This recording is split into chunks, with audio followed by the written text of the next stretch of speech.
Are you ready? Let's do this. Yeah! Welcome to the Professor G Podcast, featuring Dr. U. Now, here's Professor G and Dr. U. What's up, everyone? It's Professor G. Dr. U. And we're here today to talk about and prepare students for this fall semester. But we gotta share something. We've been chatting a little bit about, what's happening in the world and really want to take some moments to acknowledge some of the trauma that our youth have experienced here. And not only our youth, everyone. Right. I think when we think about starting college, how college is going to begin for people, oftentimes we as professionals reflect, well, when I was in college, this is what I did. When I was in college, this is what I thought about. And I think for me as a professor now, a lot of that has to be suspended because of such an interesting time that our students are entering school in particular, like the world changing events like COVID. Yeah, let's be honest, man. We're now in August of 2023, but something critical happened March 2020, right?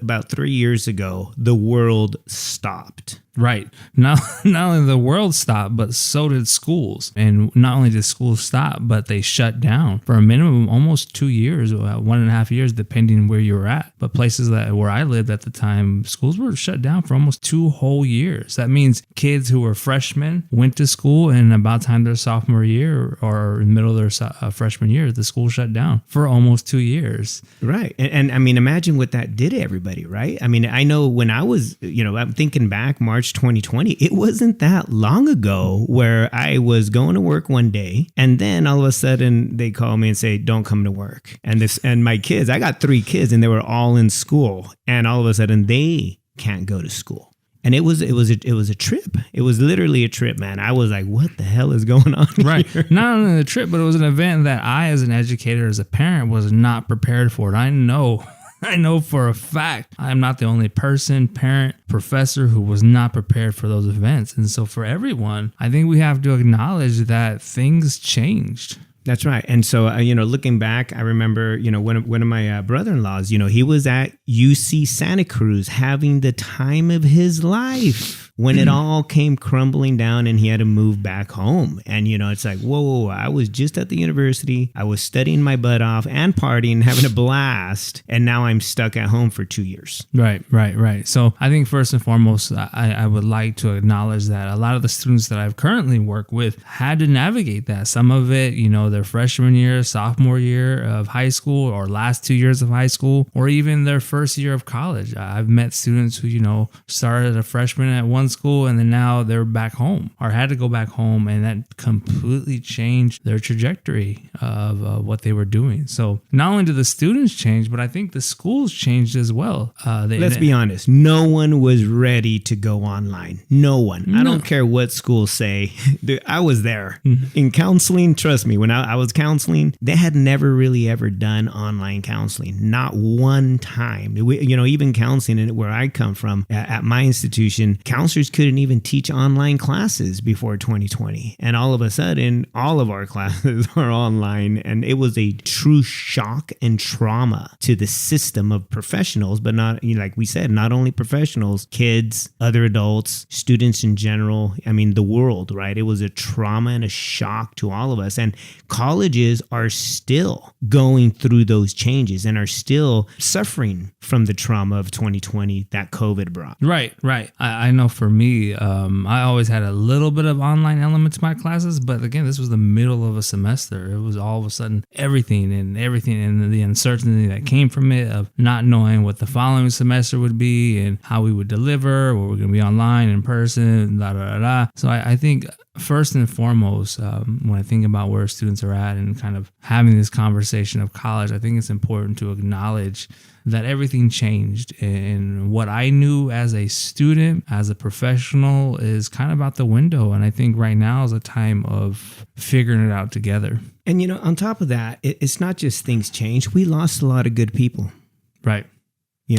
And my heart goes out to those families who, prior to, the vaccination and prior to really understanding the disease, the global pandemic that was happening, I lost a really good friend from Sacramento City College. Right. And it breaks my heart because he was my go-to guy, for helping students secure financial aid. And, he was one of those, guys that just we loved, right? And that students knew and loved. And, Ruben, I know you're listening. So, we still think about you on a daily basis, and we fight that same fight you used to fight. And so, if you lost, some of our students lost family members, right? Lost parents, right? Aunts and uncles, there was children. There was just so much death that, we never really have acknowledged the trauma of some of our kids and some of our students that we work with, whether they're adults or young people, the death and the loss of what the pandemic caused in their lives, and so we still carry that, and we acknowledge that, a lot of our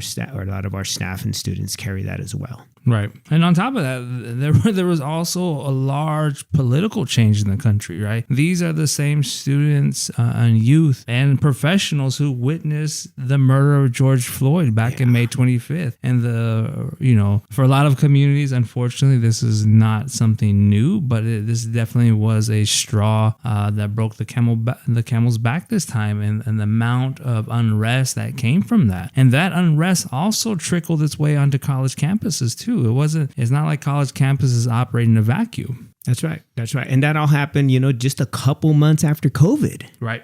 So not only are we suffering through the trauma of a global pandemic, now we have the murder of George Floyd, recorded, right? Where, and I hate to say it, for, my Black and brown community, it's no surprise, right? But it was quite a surprise to a lot of other cultures and a lot of other people who never saw those kinds of behaviors from our law enforcement officials, right? And it was quite traumatic. Another piece of trauma that the world has to deal with of the violence, those few bad apples in law enforcement, enforce, on people of color. And it was hard to watch those 8 minutes of just a man suffering under the knees of a system that where I come from, and I often share this with people is where I come from, when I was growing up, and you can Google this, King City Police scandal. 30 years of active discrimination by the law enforcement officials of King City, California against the Mexican immigrant community, right? And my father and my family were victims of that as well. And again, no surprise because we would feel it and see it throughout our lives, but it was a surprise to quite a bit of the country when that incident happened. Right. And it also led to colleges having to face their own issues around race and racism and their hiring practices. So you have all these pressures occurring at once. You have all of a sudden, the inequalities built into our college really highlighted by COVID and really pointing out the differences of student experiences. On top of that, there's larger racial awakening around the country that also trickles its way to the college campus to highlight some of the historical legacies that they've engaged in of excluding particular communities. And then on top of this, you have this general uneasiness about our economy and political system, and I remember before class watching this whole thing play out as the January 6th attack, right? You have this, but again, an uprising of people who lost an election, who firmly believe that it was their, that they were going to start this next civil war, et cetera, et cetera. But you see this play out over and all in like a short amount of time. And so I think for me as a professor, when I think about how do we get ready, I think the first thing is acknowledging all the change that our students have gone through in such a short period of time, right? If you were a sophomore in 2021, right? You're now going to enter your freshman year of college. And so that means your freshman, sophomore year, junior year of high school, you've experienced you've been through a lot of trauma. A lot. Trauma. Like, let's be honest. Right. This is trauma. you've been through a lot of trauma, and we expect you to just kind of get over it. I mean, well, you can't get over trauma like that. No, and I think the unjust part of this is that this is not acknowledged by a lot of professionals, not by a lot of our institutions. And so again, thinking about this fall, I'm constantly thinking about, well, how are we going to acknowledge the realities of the context in which these students are? And this is just localized, right? This is just within our country. It's not even talking about the international things that have occurred. And another part that constantly rings up in my head is all these mass shootings too. Like, man, I think there in 2023 there have been over 300 mass shootings just in this year. That means more than one a day. No, I believe it. 4th of July weekend there was like 5 or 6 across the country. But right, these are the same students again who had to live through. And if they're here with us, right, they survived COVID, right? They are the same students who had to acknowledge racism pretty blatantly in their face in ways that other generations have not had to. This is the same group of students who have to acknowledge the political unrest that we are still grappling with. There's a large population of people who want to see a civil war occur because... Well, let's rephrase that. Not a civil war, a race war. Right.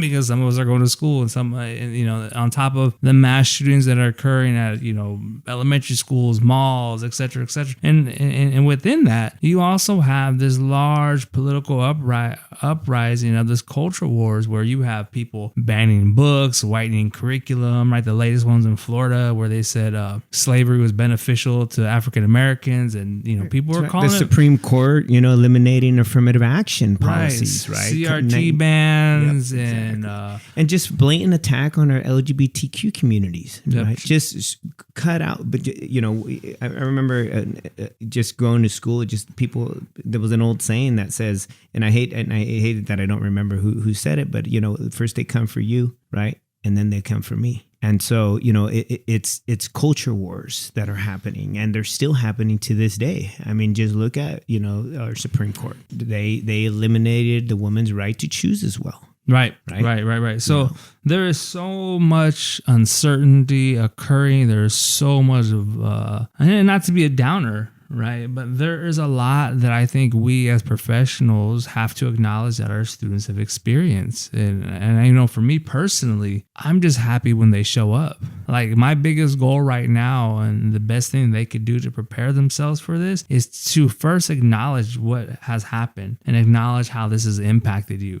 Right, you as a student, as a future student, like dealing with this. And then 2, if you're going to take that step to enroll in college and what's next, is I'm happy you're there, because there's a lot of people who aren't there with you, who couldn't be there with you because of these life-changing, global life-changing events that occurred. Yeah, and this, I'll remember, happened in the last 3 years, and it's still happening today. So, if you're one of those students that's starting, next week, next couple of weeks is when school starts again, right? Fall 2023. You carry this baggage with you, right? And when you open up your social media accounts, you see it. Right. When you pull up, a news article, you see the next attack on a school or the next attack on a law that's built to protect and help eliminate discrimination, eliminate racism. You see those types of laws now getting pulled off of the books, and which can only mean, a couple of things, that laws are now being used as weapons against, certain individuals, against certain groups of people. And you live it, right? You live it every day. And we want to be, there and to tell you that we acknowledge that. And like Dr. Yu says, we're happy that you're here. We're happy that you're coming back, and we're there to support you in any way we can. Right. And so I think for me, the biggest thing that you could do is first show up, right? Show up, reactivate that, retry, give it another shot, show up. Is it going to be the same as you remember 4 years ago? No. No, absolutely not. And that's another thing, right? So not just show up, but change your expectations of what this possibly could mean and what this is. And I think right now we're at such a unique space where I think colleges are trying to figure out, professors are trying to figure out, students are trying to figure out, but this is the time when we are all trying to figure out where your voice could be most heard, where you can have the most input and say, and what direction we go. And so not just show up, but show up, be present and active in that decision making. And that could be as simple as, sharing what worked for you to your professors, or, and what didn't work for you. Right. And what didn't work for you. But in order to do that, you have to show up. Right. And what I've noticed over the last couple of years as well is that a lot of our spirit for learning has disappeared because the learning environment changed so much abruptly, right? Everything went online, everything went distant education, and not all of us had the same resources. We didn't have the microphones. We didn't have the laptop high-speed internet access. We didn't have the quiet space where I can turn on my camera and my professor can see me, right? Or my high school teacher can see me. We didn't have those kinds of environments. And a lot of our kids, if you're in a one-bedroom apartment with, a couple brothers and sisters, you can't turn on the camera. You're still there and you're trying, but now, those educators might feel like, you're not present when deep down inside your heart, you're trying to be present as much as possible. So, looking back on all of the trauma that's happening, Dr. Yu, how has all of this changed the way you teach in the classroom, in the college setting? Yeah, first and foremost, right, there was times I feel like I couldn't turn on my camera because I got kids running around and I couldn't find a quiet space. So a part of me also disinvested from the process too, right? A part of me took a step back and tried to grapple with all these changes myself, right? As a person also who lived through this. And I think I'm still trying to make sense of it myself. And I think one of the biggest things is recognizing that the world has changed, the student has changed, even the medium in which they learn has changed. So for me, it's been trying to incorporate, hence this podcast, right? Various forms of technology into the classroom, really changing deliverables of what does constitute as learning, right? And so I think for me, that's different for me versus this generation, is having so much tools and access to create knowledge in new ways, right? To speak their truth in new ways. And for me, it's been how could we use social media as a tool and not necessarily as a hindrance, right? I know people are flipping out by whatever the chat GP or chat GPT, AI. They're gonna write your papers now for you, and professors won't know. All the with all technologies, there's always the doomsday. Right. It's over. I don't care, right? I don't care because that's not where we're at in the world, right? AI ain't going away. No, let's just be honest. Just right? just like Uber and Lyft ain't going away. Just like back in the day, I had to spell certain words and pick up the dictionary, sound it out. No, that's what spell check is for now. That's Grammarly. That's no longer relevant. And so for me is, how do I utilize the tools that they have, or how do they utilize the tools they have to inform how we teach? And this is, for me, is how do I learn from my students to be a better teacher? Because if I look to my elders, well, then we're going to replicate what has been done before. And that might have worked at some point for some people, but right now that's not where we're at. And so I really try to use technology in a way, because the how they learn, how they disseminate information, how they connect with each other is different. And if my job is to help you see yourself in different ways, to expand your ability to advocate for yourself, to help you become the best you that you can, then I need to lean into your strengths. Right. And so would you say some of your assignments may include videos? Oh, hell yeah. And audio. Yeah. We now create websites. And you never did that before. No, I used to sign papers and do tests like everyone else, because that's how I was taught, right? And I was taught that there was a certain thing that I needed needed to accomplish, if I was going to help you advance your career, then I needed to, bust your ass essentially and train you up in the ways that I was trained. And the days of you receiving a 20-page research paper from every student, Right. would you say that day's pretty much over? They're done. Unless this is what you're going to do, right? And if this is an environment that you signed up for and you're going to be a researcher, then yeah, we could do that. But for my average student, especially in the introductory class, first gen student, that's not where we're going. Mm-hmm. So I'm not going to use the tools of the past to hold you back or say that you can't do this when the entire education game has changed itself, right? That's like me applying old school rules to a new game and saying, how you do it is not going to work. That's irrelevant. How I'm teaching you, if I teach you the way I was taught, that's irrelevant. That's not going to help you advance in the ways that you need to. My job is to help uplift you, not hold you back. And even as even the modality that you teach in, right? I would imagine 3 or 4 years ago, prior to COVID and the whole pandemic changing everything, right? And all these different events happening.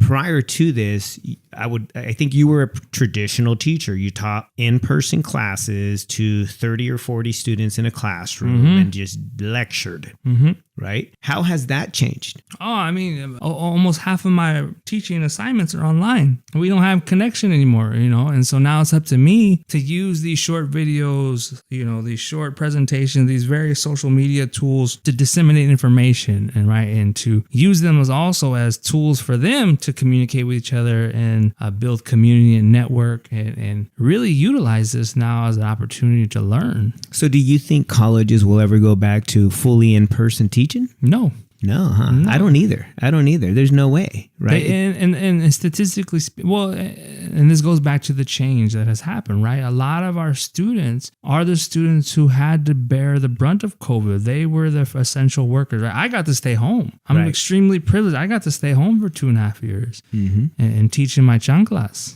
That's right. In my dress-up sweats. That's right. Right. Waist down, you're in shorts. Yeah. Waist up, you might have a nice shirt on. Right. Sometimes I just show up all, hey, I'm dealing with this too. But I think things have changed, right? And we have to acknowledge it. And I think for students to hold themselves to an expectation of something they never experienced or something they think that they have to be or what was is impossible. And the same things for the institutions. They have to adjust to the new student. And if they don't, they won't survive, right? There was a lot of colleges that shut down during COVID because they didn't adjust, they didn't pivot, they didn't learn how to survive with the new student body. And so whether we like it or not, our students are the ones who took the brunt of COVID, right? They're the ones who had to work extra shifts because their parents got laid off or they got sick, right? They're the ones who were essential workers. So they were the ones filling Amazon orders. They were the ones doing all that work. And now they still have to work, not including how much it costs to live now. So they're still working. They're still working extra shifts. They're still working odd jobs. They're still doing all these various things just to survive. That's right. And so like you were saying earlier in this podcast is your expectations as a student now, right, have to change because, I've been looking at class schedules, helping people kind of figure out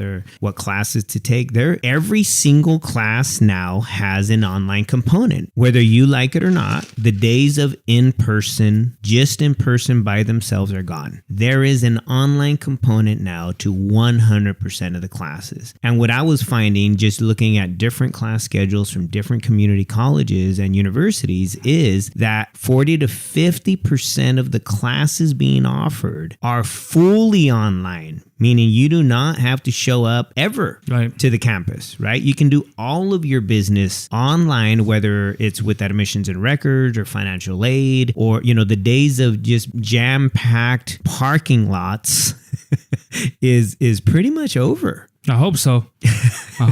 And so, as students, right, that means a lot. Why? Your tools are different now. Is if you have some kind of online component, you are now pretty much required, if you're planning on surviving this college game now, you're pretty much required to have high-speed internet. Whether you can afford it or not. Some students, I see them taking classes at a Starbucks. right? They park next to Starbucks. they're using the Wi-Fi there, or another company or business locally, because they might not have the resources, right, to have the high-speed wireless internet, in their home. I see a lot more students maybe on campus, but hanging out in the library doing work, right? Because now they're using the wireless internet that the campus provides because they might not have those resources at home. So, those kinds of things have changed dramatically, right? Laptops, let's be honest, before you can get away with, kind of desktop or even potentially your phone for a lot of things. Nowadays, I see just, there's laptops literally everywhere now. And it was already starting to go that way, but now I see almost every single student that has the resources or even is able to borrow, in some cases, laptops, from the college or something, having it, because you really, really have to have those kinds of technological tools so that you can, produce the work that the new college environment is and requires. And I think because it's such a new environment where there is no longer that face-to-face, I think communication is going to be an extremely important tool for students to use, and it's something that most adults don't have. But being able to communicate with your professor what's going on, hey, like, this is happening, it's easier to let someone know as it's happening versus down the road, like, oh, I didn't do this because this happened. Like, being able to communicate effectively and often is going to be a saving grace, especially when there's no relationship or in-person type of communication. So being able to communicate your needs and also your faults up front and early is going to be very important. As you're talking, made me think about communication and be key, and understanding how your professor communicates, because there's some professors that are resistant to the technology changes. So you as a student might be way ahead of that professor's capacity, right? And like with anything in college, you have to adjust to that professor's capacity. So if that professor insists on email, then believe it or not, most of the younger crowds, they don't like email at all. No, but it's also good to practice, because that's the official communication of the college, is usually the official communication of your work, and you're going to get to a point where you want to keep your personal stuff separate from your work stuff. So it's a good practice to start using those things, just think as future tools that will help you later to delineate your personal time versus your work time. Communication is going to be a big one, but also time. Because this is still a class, you still have to invest a certain level of time. Let me elaborate a little more on that. Is, for example, if you're taking a 3-unit class, it's expected you put in, say, 56 hours of time towards those 3 units. And that doesn't include the additional time, like connecting with the professors, communicating, outside of class, those kinds of things. So it's really for a 3-unit class, which is the traditional size of a college level class, you're looking at, maybe 70 to 80 hours of your time being dedicated to being successful in this class. Right. So I think that's a misconception often. What's online, therefore, it's just different. In some aspects, they're a lot harder. They're a lot harder to teach as a professional, and they're also a lot harder to take sometimes. But since that is the avenue that which works for a lot of people, you also have to invest a little bit of time to get the results you want and communicate your needs in that process. Yeah. So one of the major changes for those of you out there that are starting college is really understanding the differences of the modalities of the class. So Dr. Yu, can you tell me the difference between, say, if I sign up for an online class that's asynchronous versus synchronous? Like, what does that mean, and what do you teach most of? Yeah. So asynchronous class means the work is going to be all done on you. Usually that we'll never have a meeting time. We'll never have a time in which we'll touch basis. But usually how the professor does it is he'll set up due dates and kind of pace the course out as if it were a class that you showed up for. And so that's when your deadlines, your communications are being extremely important, and fitting the class into your work schedule or life schedule will be important to you. From this time, every day I'm going to dedicate an hour or two to this class, whether it be reading, assignments, blah, blah, blah, blah. That's an asynchronous class. So let me throw my example out there just in case, right? So if I sign up for an asynchronous class for the fall semester, which is about to start here in the next few weeks, that semester usually lasts 16 weeks. Correct. Right? So I can log in and log out of that class if it's asynchronous, basically whenever I want. Correct. right? But if I think that I'm just going to do it all in the last week of the 16 weeks. Absolutely horrible idea, right? Because you're cramming in what you would do normally in an hour and a half, 2-day-a-week course into 1 week, right? There's a lot of information to process and assignments to do. So I gotta be more responsible. Yes. Whenever I sign up for an asynchronous class, meaning I gotta ensure that I'm logging in every week doing 3 to 6 to 8 hours of class work every week, so that by the time the 16 weeks are done, I've committed those 50, 60, 70 hours that course requires. It's funny because we have a tool on the websites we use that show how much time you've logged in,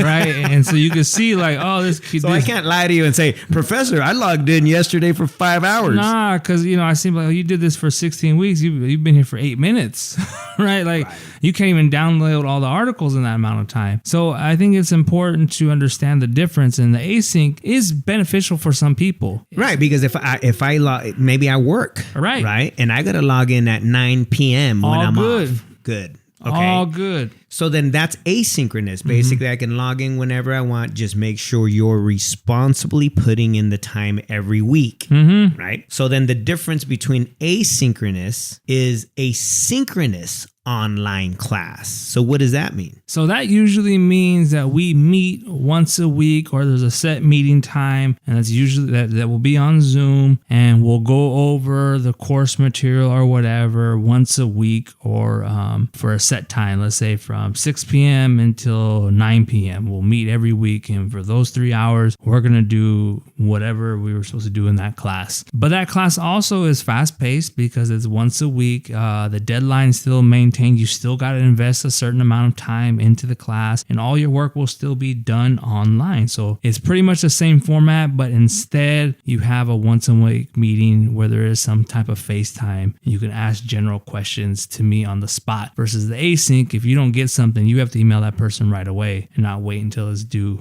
Versus the sync, we can have that discussion via Zoom about whatever is concerning you or whatever's coming up. So then let me give you an example. So it's okay, sync. So if I sign up for a history class, a U.S. history class that's synchronous, that's online but synchronous, and it says on the class schedule, it says Tuesdays 6 to 9 p.m. That means every Tuesday for those 16 weeks in the fall semester, I gotta do it to Zoom, I would imagine, or one of these other technologies, right, that your campus is using. But for the most part, around here, they use Zoom. So every Tuesday between 6 and 9, I got to be on Zoom, just like all the other students. Yep. That class. Just like you were in person. It's still online. Yep. I still don't have to show up to the physical classroom. But I better appear on that Zoom meeting every Tuesday from 6 to 9. Now, I still have other work to do, right? That's online, but at least there's like a check-in. Yep. So that's the true difference between, say, and this is a synchronous class. Correct. Online synchronous, and the other one was online asynchronous. Got it. Makes a little sense. Kind of. I didn't know these words until the pandemic hit. I had no idea what it meant. Yeah. Me neither. That was only 3 years ago. So there's two types of online classes. So whenever you're signing up for a class as a new college student, you got to make sure you're signing up for what you're intending to sign up. Yes. I've had people say, "Oh, I thought we didn't have to meet." I was like, "No, this is a sync part." Or, "Oh, I thought we were going to meet." No, this is the async part. And I'll let you know right now, the async classes fill up fastest because those are the most popular classes right now. Because when I can log in at any time, right? Those are the most popular classes. And then when I have to show up on Zoom, those are probably the second most popular. Yep. And I will say the async classes, students pass at a higher rate. Really? Yeah, because they're doing it at their pace, at their time, and so they're signing up faster. As long as they're doing the work. As long as they're doing the work. For the most part, it's the students who are coming back in person or taking the sync classes that are still figuring it out. route of like, oh, how do I do this? Be a college student again, versus the async. They got folks got that pretty good right now because of the last couple of years. And you just mentioned the in-person. There are still in-person classes at all colleges. Yes. Now they're back. They're back. You know, they came back a little less than a year ago, right? After a couple years of COVID, of fully online. Now they're slowly coming back. But, you know, like we said, less than 50% of the classes offered are in person, where you're showing up, you know, physically like you used to years ago, right? As you walk into a classroom, say hi to everybody, you know, kind of pick a seat, sit down, that kind of stuff. So those classes are back, but the major difference in those in-person classes is that you still submit almost all of your work online. Correct. So everything I do is still online, even in-person classes. Everything I see, even after I'm done lecturing, I throw up my slides online. Like it's where it's at. So you expect the student to then go back online to review the lectures, see the PowerPoints you were using or whatever technologies you're putting up there, videos, that kind of thing. Correct. And then submit their work online. Yep. You don't want to people to kill more trees, you know, paper. That day is pretty much gone for you. Yep. Wow. You're saving a lot of trees there, man. I'm trying. Because we need it. The way that the earth is warming up so fast. We need it, or I'll lose them, right? Or I'll lose them. So there's still an online component. So as a student, you have to really learn about all of the different online tools that your campus uses, right? Correct. So like where we're from, you know, the Los Rios district, they used Canvas, right? And that brings me to another point. Utilize the resources on campus. You know, I'm a newbie to technology. Like I'm learning as you learn, as most of them. Force because of COVID. This is a hard transition for me. So if there's a technical difficulty, there's something that's not working out, the school has resources. They have people who are paid to do this, right? So use those numbers, read everything through and through on the syllabus, and find out where you can borrow a laptop. Find out if you can get a wireless router for your house the school will loan you. Find out who could help you with all those technical glitches of how to convert videos and do random stuff on Canvas or Zoom, because I won't know how to do it, and most of your professors won't either. That's right. No, let's be brutally honest here. Most of our professors, you know, the students know way more technology. Way more. I asked them for help.